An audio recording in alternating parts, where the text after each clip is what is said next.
à tous, j'espère que vous allez bien. On va regarder aujourd'hui le 4e livre d'Alliance, celui qui me restait à vous faire, donc à savoir les apôtres de la mort, les serviteurs du grand nécromancien. Donc on va regarder ce qu'il a dans le ventre, on va faire des petites, mes premières analyses, les premières impressions, et puis on voit ça tout de suite après le jingle.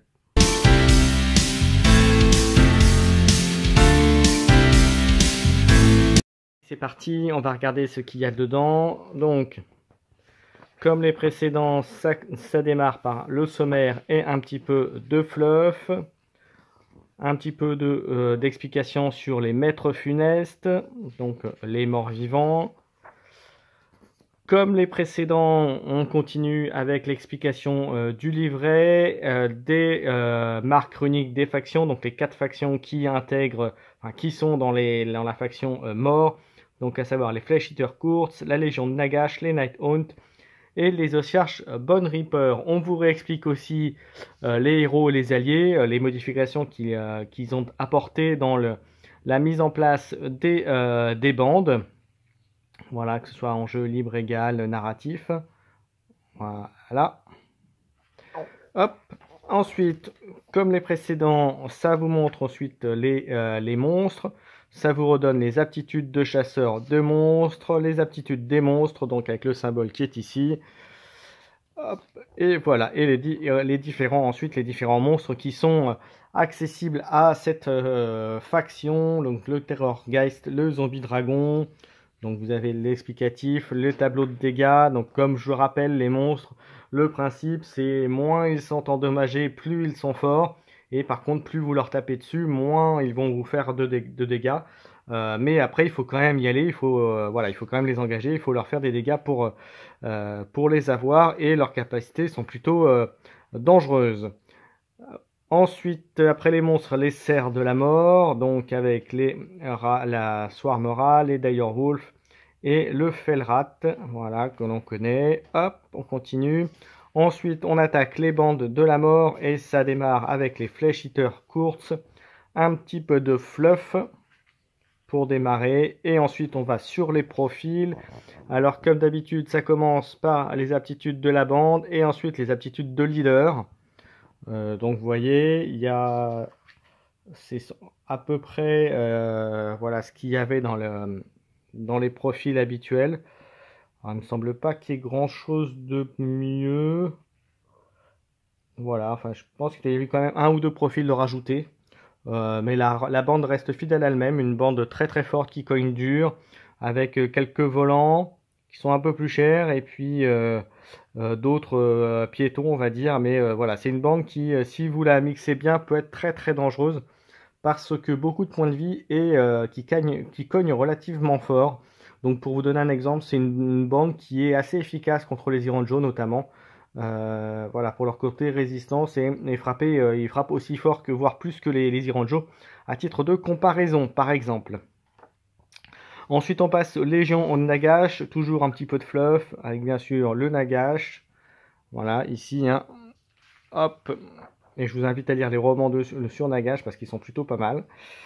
Hop, ensuite pareil, les aptitudes de la bande, les aptitudes de leader. Donc là, il me semble pas s'il y a eu des petites choses en plus. Vous voyez, donc là, hop, je continue. Voilà, avec le sénéchal. Après, il y a eu un peu plus de profils. C'est un peu plus varié au niveau des profils. Voilà. Ensuite, on passe au Night Hunt, donc les fantômes. Voilà, toujours un petit peu de fluff pour démarrer. Pareil, les aptitudes de la faction et les aptitudes de leader. Donc en général, quand vous voyez, quand ils commencent par les leaders et ensuite ils continuent par les profils classiques. Est-ce qu'ils ont rajouté des choses? Oui, ils ont rajouté quelques profils qui sont plutôt sympas. Bon, il y a quelques petites choses qui ont été rajoutées. Vous voyez, par exemple, il me semble que le Dreadseed Aridan n'y était pas. Et ouais, ça a l'air d'être une bonne figurine aussi à voir. Hop. Ensuite, on continue avec les Ossiarches Bone Reaper. Donc les squelettes. Hop.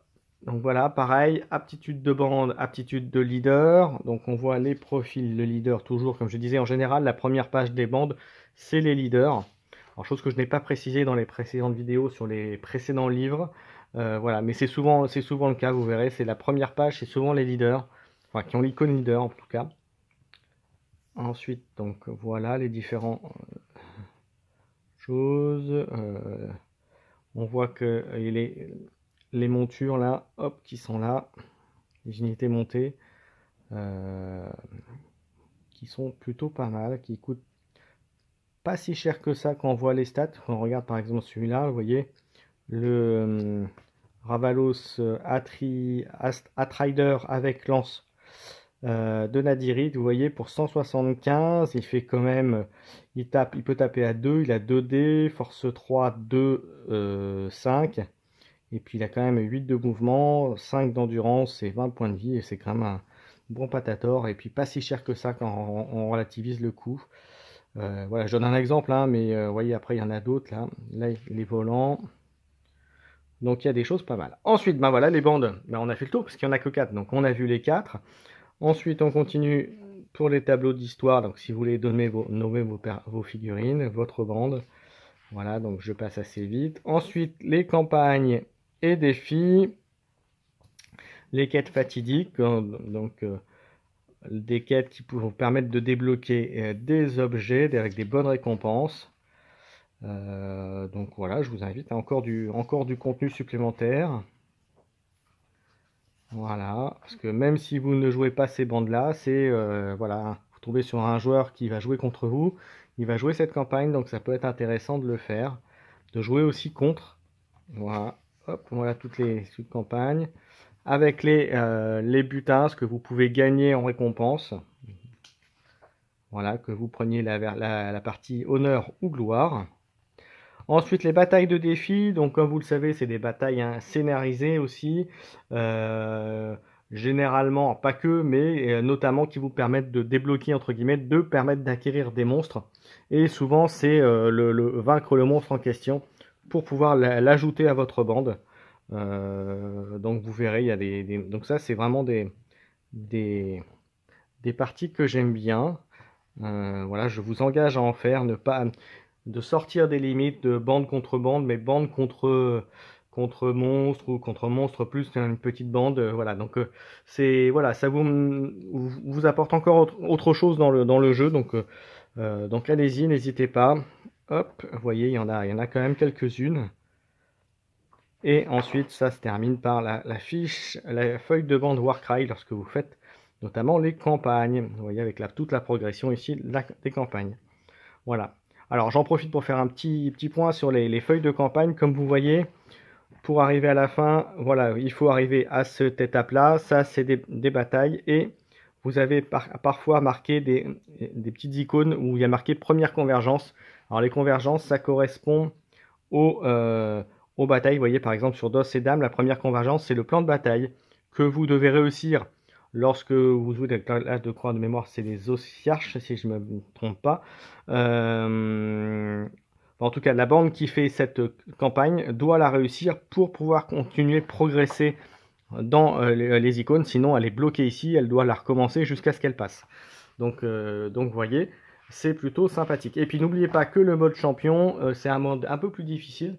Et je vous conseille franchement de rester de faire vos quêtes en mode champion, c'est beaucoup plus stratégique.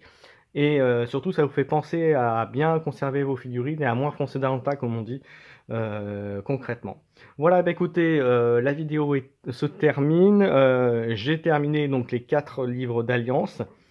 Pour moi, celui-ci est peut-être le moins utile des 4, à moins d'être vraiment un amateur de ces factions-là.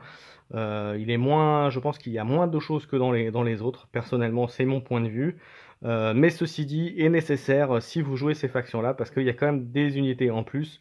Et puis il y a toujours les quêtes, comme je disais, les quêtes de campagne, les quêtes épiques et tout ça, les défis à remplir. Donc il y a quand même des choses intéressantes. Même si pour moi, parmi les 4 factions, c'est la moins, comme je dis, la moins fournie, on va dire, en termes de contenu. Voilà, bah, écoutez, je vous remercie. N'hésitez pas à partager, liker, à vous abonner à la chaîne si ça n'a pas été le cas, si c'est toujours pas le cas, pour avoir encore plus de contenu Warcry. Et puis bah, je vous donne rendez-vous pour une prochaine vidéo Warcry et aussi pour un prochain Warcry Corvus Mag avec mon camarade Romain de Lancer Critique. Voilà, merci à tous. Ciao, ciao.